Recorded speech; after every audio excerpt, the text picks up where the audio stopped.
Hello दोस्तों, मैं दिव्यांशु शुक्ला स्वागत करता हूं आपका आपके अपने यूट्यूब चैनल एजीफाई इंडिया पर।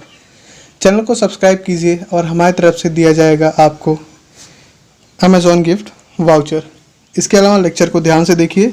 लेक्चर के लास्ट में आपसे एक सवाल पूछा जाएगा, जिसका सही जवाब देने वाले किसी भी 2 लकी विनर्स को हमारी तरफ से दिया जाएगा पेटीएम कैश। ठीक है, चलिए शुरू करते हैं। तो हम लोग कर रहे थे इंटरनेशनल ऑर्गेनाइजेशंस में मैंने आपको ओपेक और एशियन करवा दिया है। अगर आपने वो नहीं देखा है तो आप उसको जाके उस लेक्चर को जाके देख सकते हैं, उसकी प्लेलिस्ट बनी हुई है। ठीक है, इसके बाद आज हम लोग करेंगे शार्क। ठीक है, south Asian association for regional cooperation. ठीक है, 8 मेंबर्स की है ये। तो हम देखते हैं शार्क में क्या कैसे होता है। ठीक है, शुरू करते हैं। तो शार्क की अगर हेडक्वार्टर की बात करें तो जो शार्क का हेडक्वार्टर वो आपका है काठमांडू, नेपाल में। इसकी ऑफिशियल लैंग्वेज जो है वो है English. Demonym South Asia. Demonym का मतलब ये होता है कि किस रीजन के लोग इसमें इन्वॉल्व हैं, कौन सी कंट्री, वो जो कंट्रीज इसमें इन्वॉल्व हैं वो किस स्पेसिफिक रीजन की हैं। अगर किसी भी स्पेसिफिक रीजन की जब बात होगी तो हम उसे डेमोनिम कहते हैं। ठीक है, जैसे अगर कोई हम इंडियन है, हम इंडिया में रहते हैं तो हमारा रीजन क्या इंडिया, तो हम लोग क्या लिखते हैं इंडियन। जैसे कोई कनाडा का है तो कैनेडियन लिखेगा, अमेरिका का है तो अमेरिकन लिखेगा, इसी तरह वो उसका डेमोनिम हो गया। तो इसलिए सार्क का डेमोनिम क्या है, साउथ एशियन। ठीक है, मेंबर स्टेट्स की बात करें तो इसमें 8 मेंबर्स हैं, जो हम आगे देखेंगे कौन कौन से मेंबर्स हैं। जनरल सेक्रेटरी, इसके जनरल सेक्रेटरी अगर देखा जाए तो इस समय है इसाला रुआन वीराकून। ठीक है, इसाला रुआन वीराकून 3 मार्च 2020 में इनको बनाया गया था और अभी यही हैं, ये श्रीलंका के हैं। ठीक है, सार्क की जो इस्टेब्लिशमेंट थी वो हुई थी 8 दिसंबर 1985 ढाका में। 7 कंट्रीज़ ने मिलकर किया था। कौन सी 7 कंट्रीज़ थी वो अब हम अभी देख लेंगे। ठीक है, ढाका बांग्लादेश, बांग्लादेश की कैपिटल है ढाका। ठीक है, वहाँ पे इसका इस्टेब्लिशमेंट हुआ था। चलिए, ये देखिए, ये है आपके इसाला रुआन वीराकून जो अभी जनरल सेक्रेटरी हैं शार्क के आपके। ठीक है, चलिए करंट मेंबर्स कौन कौन से हैं इसमें। करंट मेंबर्स की बात की जाए तो अफ़गानिस्तान जो है ये सबसे लास्ट मेंबर था, जो 2007 में आके जुड़ा था इससे। ठीक है, तो ये फाउंडिंग मेंबर में नहीं था। बाकी के जो बच रहे हैं वो आपके फाउंडिंग मेंबर्स हैं। ठीक है, तो अफ़गानिस्तान आपका बाद में जुड़ा है। बाकी जो मेंबर्स की बात करें तो आपका बांग्लादेश है, भूटान है, इंडिया है, मालदीव्स है, नेपाल है, पाकिस्तान और श्रीलंका। ठीक है, मैप में आप देख सकते हैं सबसे ऊपर आपका अफ़गानिस्तान की कैपिटल काबुल। फिर उसके बाद आप देख सकते हैं ये रहा पाकिस्तान की कैपिटल इस्लामाबाद। इंडिया, इसकी कैपिटल तो सबको पता है न्यू दिल्ली। फिर अब इंडिया के राइट हैंड साइड पे आएंगे तो देखिए ये रहा आपका बांग्लादेश। ठीक है, तो बांग्लादेश की कैपिटल आपका ढाका। बांग्लादेश के ऊपर आप जाएंगे तो आपका है भूटान। ठीक है, भूटान की कैपिटल है थिम्पू। भूटान के बगल में आप आते हैं तो आपका नेपाल। इस समय खबरों में भी काफ़ी नेपाल है, तो आपको पता ही है नेपाल की जो कैपिटल है वो है आपकी काठमांडू। नीचे आएंगे इंडिया के नीचे तो ये रहा आपका श्रीलंका की कैपिटल आपकी है श्री जयवर्धनेपुरम। ठीक है, उसके बाद श्रीलंका के नीचे आपका आता है मालदीव्स की कैपिटल है माले। ठीक है, तो ये 8 आपकी मेंबर कंट्रीज़ हैं शार्क की, जिसमें से अफगानिस्तान बाद में जुड़ा था। बाकी जो 7 हैं वो आपकी फाउंडिंग कंट्रीज़ हैं। ठीक है, ढाका में इन्होंने इस्टेब्लिश किया था शार्क को। तो शार्क को इस्टेब्लिश किया होगा तो उसका कोई ना कोई ऑब्जेक्टिव होगा, कोई ना कोई रीज़न होगा। तो ऑब्जेक्टिव्स क्या है शार्क के वो देख लेते हैं। तो सबसे पहली बात ये है कि जो साउथ ईस्ट एशिया के मतलब मेंबर कंट्रीज़ के पीपल है उनकी लाइफ क्वालिटी को इम्प्रूव करना और उनके वेलफेयर की तरफ ध्यान देना, ताकि उनका डेवलपमेंट हो सके, लोगों की लाइफ क्वालिटी इम्प्रूव हो सके, उस पर काम करेगा। इकोनॉमिक ग्रोथ का बढ़ावा देगा। ठीक है, तो इन कंट्रीज़ के बीच आपस में ट्रेड हो और इकोनॉमी डेवलप हो। फिर सेल्फ रिलायंस मतलब सेल्फ डिपेंडेंसी भी बढ़े इन कंट्रीज़ को, उसको बढ़ावा भी देना है और मजबूती भी प्रदान करनी है। ठीक है, इसके अलावा म्यूचुअल ट्रस्ट, क्योंकि म्यूचुअल ट्रस्ट अगर होगा नेबरिंग कंट्रीज़ में हमारे तो ही हमारे पास पीस होगा, और पीस होगा तभी कोई कंट्री डेवलप कर पाएगी। ठीक है, तो म्यूचुअल ट्रस्ट बहुत ज़रूरी है। इसके अलावा म्यूचुअल असिस्टेंस की ज़रूरत है, कोलैबोरेशन की ज़रूरत है। अगर कोई काम करना है तो मिल के किया जाए। ठीक है, उस पर काम करना बहुत ज़रूरी था, तो इसके लिए भी है। इसके अलावा डेवलपिंग कंट्रीज़ में कॉपरेशन बढ़ाना है, आपसी सहमति बढ़ेगी तभी तो आपस में मिल के सबका डेवलपमेंट हो पाएगा। और ये देखा जाए तो ये जो 8 मेंबर्स हैं सब डेवलपिंग कंट्रीज़ ही है। ठीक है, तो इनको थोड़ा बढ़ावा हो सके। इसके अलावा अगर हमें किसी फॉरेन कंट्रीज से या फॉरेन किसी और बॉडी से बात करनी है तो उसके लिए भी काफ़ी सारे ऑर्गेनाइजेशन से हेल्प करती है। ठीक है, ये सब मिलके इंटरनेशनल फॉरम्स पे काम करते हैं सार्क। इसके अलावा बात किया जाए तो रीजनल ऑर्गेनाइजेशंस जो हैं सिमिलर एम्स की, उनको भी सपोर्ट करें ताकि, क्योंकि हर कंट्रीज में कुछ ना कुछ रीजनल ऑर्गेनाइजेशंस काम कर रही हैं, उनको सपोर्ट करें ताकि वो भी डेवलप हो सकें। ठीक है, तो ये सारे इसके ऑब्जेक्टिव्स थे। चलिए आगे देखते हैं एरियाज कौन से, मतलब कौन कौन से एरियाज में ये काम करेगी, कौन कौन से एरियाज में एक दूसरे को हेल्प कर रही है। तो पहला इसका एरिया की बात करें तो वो हो जाएगी आपकी ह्यूमन रिसोर्स डेवलपमेंट और टूरिज्म। ये बहुत इंपॉर्टेंट है, ह्यूमन रिसोर्स डेवलपमेंट और टूरिज्म, ताकि सर्विस सेक्टर भी आपका बढ़ सके और टूरिज्म बढ़ेगा तो क्या होगा, टूरिज्म बढ़ेगी तो इकोनॉमी बढ़ेगी, क्योंकि फॉरेन करेंसी तभी आएगी जब टूरिज्म बढ़ेगा, तब लोग बाहर के लोग आएंगे हमारे देश में, तो फॉरेन करेंसी भी आएगी। तो इस तरीके से हमारा डेवलपमेंट होगा, एम्प्लॉयमेंट की सृजन होगा, एम्प्लॉयमेंट बढ़ेगा। ठीक है, ये सारी चीज़ें होती हैं, तो ये बहुत इंपॉर्टेंट है। इसके बाद एग्रीकल्चरल और रूरल डेवलपमेंट पे भी काम करेगा, ग्रामीण और शहरी विकास भी थोड़ा हो सके, चीज़ें डेवलप हो सकें, रोड्स बन सकें, इस पर भी काम करता है। इन्वायरमेंट पे ध्यान देता है, क्योंकि इन्वायरमेंट बहुत इंपॉर्टेंट फैक्टर है। नेचुरल डिजास्टर जैसे अभी देखिए कोविड-19 का दौर चल रहा है, तो कोविड-19 में सार्क ने काफ़ी बड़ी अमाउंट इकट्ठा की है ताकि इसके मेंबर नेशंस में जब उनको ज़रूरत पड़े तो यहाँ से फंड लेके काम कर सकें। बायोटेक्नोलॉजी पे भी काम करता है ताकि न्यू डेवलपमेंट्स हो सकें, न्यू वैक्सीन्स की ढूंढी जा सकें, उसमें भी सार्क बहुत इंपॉर्टेंट रोल प्ले कर रहा है। इकोनॉमिक ट्रेड और फाइनेंस में इंपॉर्टेंट है ही, क्योंकि आपसी ट्रेड और कॉमर्स होगा तभी थोड़ा डेवलपमेंट होगा। सोशल अफेयर्स पे भी काम करता है, सोशल अवेयरनेस के लिए काम कर रहा है। इंफॉर्मेशन टेक्नोलॉजी के सेक्टर में भी काम किया जा रहा है सब मिलके। पॉवर्टी एलिवेशन, ये बहुत इंपॉर्टेंट रोल है इसका, कि पॉवर्टी को कम करने के लिए बहुत सारे ये बॉडी चला रहा है, बहुत सारे काम कर रहा है। एनर्जी, ट्रांसपोर्ट, साइंस टेक्नोलॉजी में भी काफ़ी इंपॉर्टेंट रोल प्ले करता है, हेल्प करता है। एजुकेशन के लिए कुछ यूनिवर्सिटीज़ खोली गई हैं इसके थ्रू, या कुछ यूनिवर्सिटी को फंड्स दिए गए हैं। सिक्योरिटी के लिए काम किया जा रहा है। कल्चर, ताकि हर नेशन का अपना कल्चर मेंटेन रहे या नेशन के अंदर कल्चर मेंटेन हो सके, उसके लिए भी काम किया जा रहा है। ठीक है, तो ये सारे एरियाज हैं जिस पे ये काम करती है। चलिए ये देख लेते हैं कौन कौन से मेंबर्स, मतलब मेंबर्स के कौन कौन से हेड हैं जो पार्टिसिपेट करते हैं सार्क की मीटिंग्स में। ठीक है, तो इंडिया की तरफ से देखा जाए तो अब इस समय हमारे प्रीमियम नरेंद्र मोदी जी हैं, वही लीड करते हैं। ठीक है, इसके बाद इब्राहिम मोहम्मद सोली की बात करें तो ये आपके मालदीव के प्रेसिडेंट हैं। गोटाबया राजपक्षे की बात करें तो गोटाबया राजपक्षे आपके श्रीलंका के प्रेसिडेंट हैं। फिर केपी शर्मा ओली जी नेपाल के प्राइम मिनिस्टर, शेख हसीना बांग्लादेश की प्राइम मिनिस्टर, अशरफ गनी ये प्रेसिडेंट है आपके अफगानिस्तान के। ठीक है, लोटे शेरिंग भूटान के प्राइम मिनिस्टर, और इमरान खान, इनको तो सभी जानते हैं, पाकिस्तान के प्राइम मिनिस्टर। तो ये सारे, ये 8 मेंबर्स जो हैं ये लीड करते हैं, अपने देश को रिप्रेजेंट यही करते हैं सार्क में इस समय। ठीक है, चलिए अब ऑब्जर्वर्स की बात करें तो 9 ऑब्जर्वर्स हैं, मेंबर कंट्रीज को छोड़ दे तो 9 और ऑब्जर्वर्स भी हैं जो इसके साथ काम कर रहे हैं। तो सबसे पहले बात करेंगे ऑस्ट्रेलिया, कैपिटल है Canberra. China Beijing. European union की कोई कैपिटल तो नहीं कह सकते क्योंकि बहुत सारी कंट्रीज से मिला के बना यूरोपियन यूनियन, लेकिन अगर इसमें सबसे इंपॉर्टेंट कोई कंट्री है तो वो आपकी यूके है, यूनाइटेड किंगडम, जिसकी कैपिटल है लंदन। ठीक है, इसके बाद ईरान है, कैपिटल तेहरान। जापान, जिसकी कैपिटल है टोक्यो। मॉरिशस की बात करें, मॉरिशस भी एक ऑब्जर्वर मेंबर है, इसकी कैपिटल पोर्ट लुइस। म्यांमार की कैपिटल आप याद रखिएगा जिसकी है नेपिदो, ये कभी कभी एग्जाम्स में पूछ ली जाती है। साउथ कोरिया है, कैपिटल है सियोल। और यूनाइटेड स्टेट यूएसए की बात करें, कैपिटल है वाशिंगटन डीसी। ठीक है, ये 9 आपके ऑब्जर्वर मेंबर्स हैं इसमें। ठीक है, चलिए हम इन 8 जो मेंबर कंट्रीज इनकी करेंसी भी देख लेते हैं, क्योंकि बहुत सारे एग्जाम्स में आपको देखें करेंसीज पूछ ली जाती हैं, तो हम लोग ऐसे ही करते चलेंगे, जैसे जैसे कंट्रीज आएंगी तो उनसे रिलेटेड लगभग फैक्ट्स धीरे धीरे ताकि होते जाएं हमारे। तो अफगानिस्तान की अगर कैपिटल की करेंसी की बात करें तो वह है आपकी अफगानी। बांग्लादेश की है टका, बीडीटी। भूटान की एनगल्ट्रम, ये इंपॉर्टेंट है, इसे याद रख लीजिएगा क्योंकि ये पूछी जाती है एग्जाम्स में। इंडिया की सबको पता है रूपी। मालदीव्स की है रुफिया। ठीक है, मालदीव्स की है रुफिया। फिर नेपाल की बात करें, नेपाल की है रूपी, एनपीआर। पाकिस्तान की भी है रूपी लेकिन पीकेआर। ठीक है, और श्रीलंका की रूपी है एलकेआर।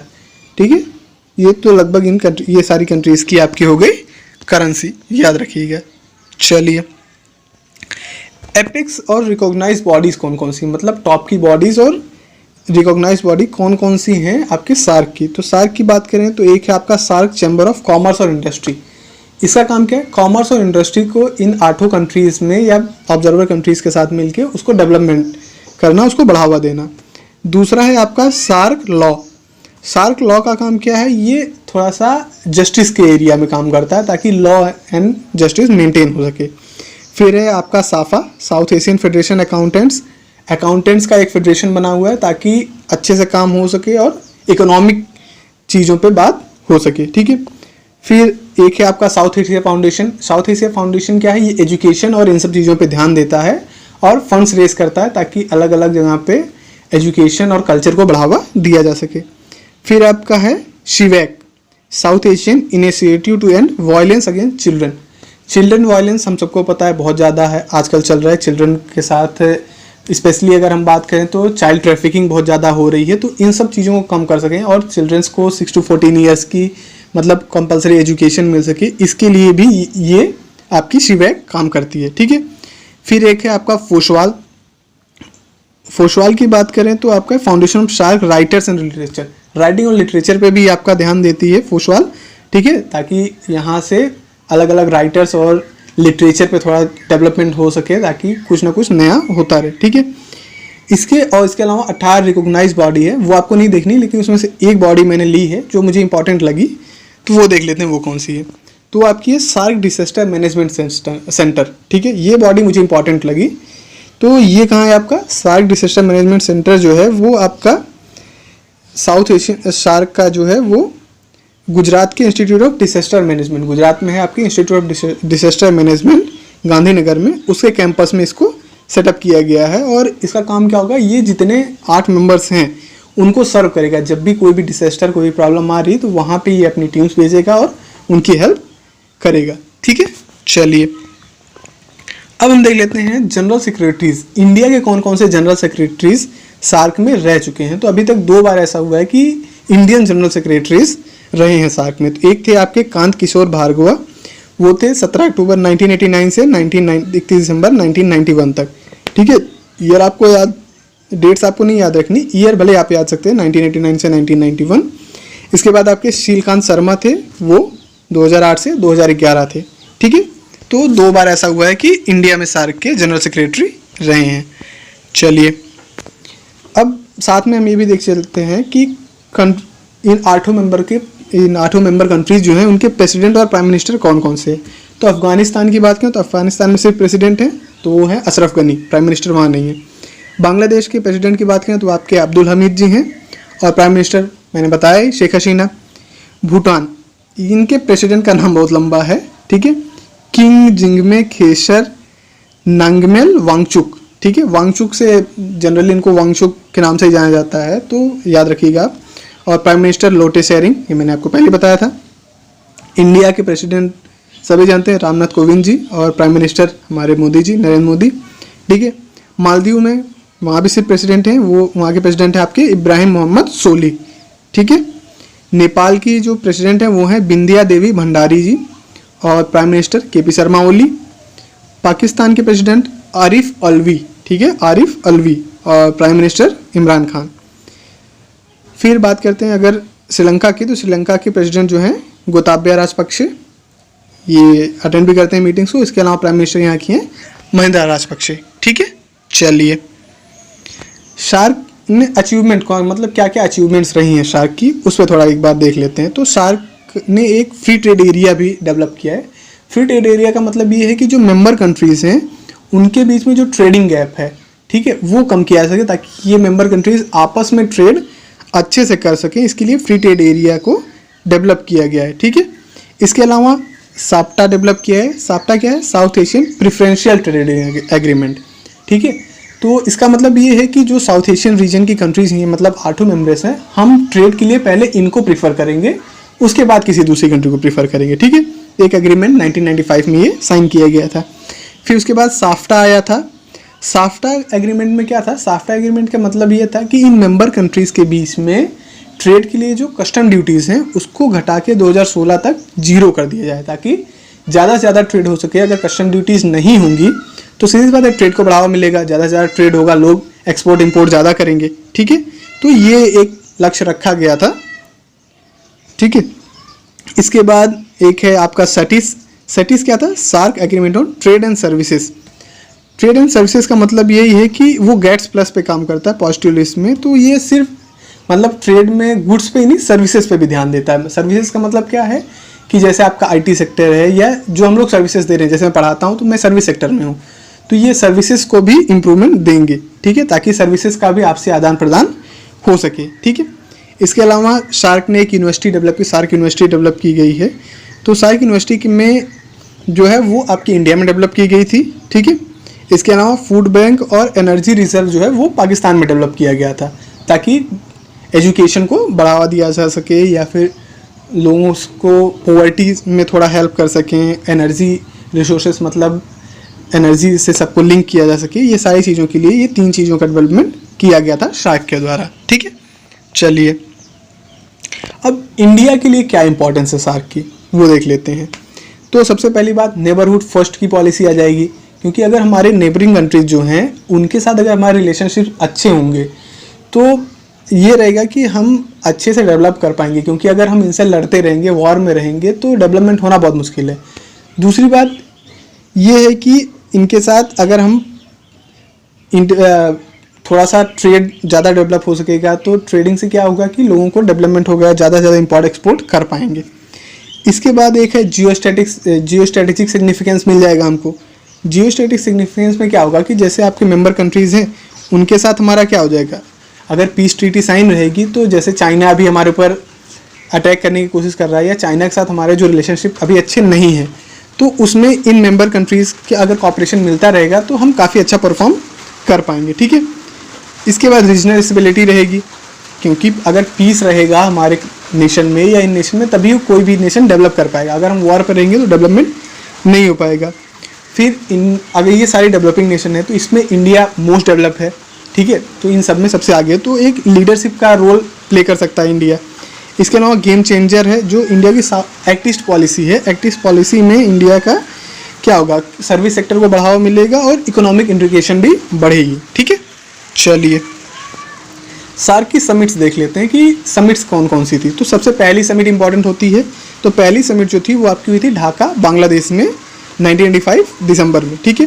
इसके बाद 18वीं जो समिट हुई पिछली वो आपकी थी काठमांडू नेपाल में, जो हुई थी नवंबर 2014 में, जिसका मोटो क्या था, deeper integration for piece and prosperity, मतलब शांति और सौहार्द के लिए अच्छी इंटीग्रेशन, डीपर इंटीग्रेशन हो सके, ठीक है। जो 19th सार्क समिट थी 2016 में जो होनी थी, पाकिस्तान में प्लान थी नवंबर 2016 में, वो कैंसिल हो गई। क्यों कैंसिल हुई, क्योंकि आपको याद होगा कि 2016 में ही पाकिस्तान ने उरी पे अटैक किया था, तो उरी पे अटैक की वजह से इंडिया ने इसे अबॉर्ट कर दिया था, इंडिया ने नहीं जानती। उसके बाद बाकी भी जो कंट्रीज़ थी उन्होंने भी इसे अबॉर्ट कर दिया, इसलिए ये नहीं हो पाई। अभी 2020 में इस्लामाबाद में होनी है, पाकिस्तान पूरी कोशिश कर रहा है कि समिट हो जाए पाकिस्तान में।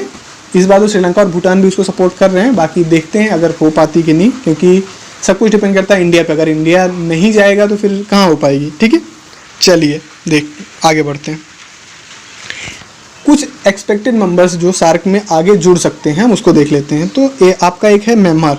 म्यांमार ने पहले भी कई बार ये इच्छा जाहिर की है कि वो मेंबर होना चाहता है सार्क का, फुल टाइम मेंबर, या ऑब्जर्वर भी हो जाए तो भी चलेगा, ठीक है। मतलब मेंबर वो ऑब्जर्वर है, ऑब्जर्वर से वो आपका मेंबर होना चाहता है म्यांमार, ठीक है। इसके बाद रशिया की बात करें, रशिया ने भी ऑब्जर्वर के स्टेटस के लिए अप्लाई किया हुआ है सार्क में। टर्की ने अप्लाई किया था 2012 में, ठीक है। तो इनको अभी स्टैंड बाय पे रखा हुआ है, ये फ्यूचर में आपको देखने को मिल सकती है। साउथ अफ्रीका भी ट्राई कर रहा है, क्योंकि ये इसने काफ़ी सारी मीटिंग्स में पार्टिसिपेट किया है सार्क की, तो हो सकता है ये भी आपको आगे मेंबर्स में, सार्क के मेंबर में देखने को मिल जाए, ठीक है। चलिए आज का क्वेश्चन देख लेते हैं, ठीक है। क्वेश्चन आज का है, where is the headquarter of SAARC located, मतलब सार्क का हेडक्वार्टर कहाँ है, मनीला, काठमांडू, न्यू दिल्ली या जकार्ता। आपको कमेंट सेक्शन में कमेंट करके बताना है। आई होप ये आपको लेक्चर अच्छे से समझ में आया होगा। तो कोविड-19 का दौर चल रहा है, तो बच के रहिए, बी सेफ, बी काम, पढ़ते रहिए, बाकी चैनल को लाइक सब्सक्राइब करते रहिए। Thank you.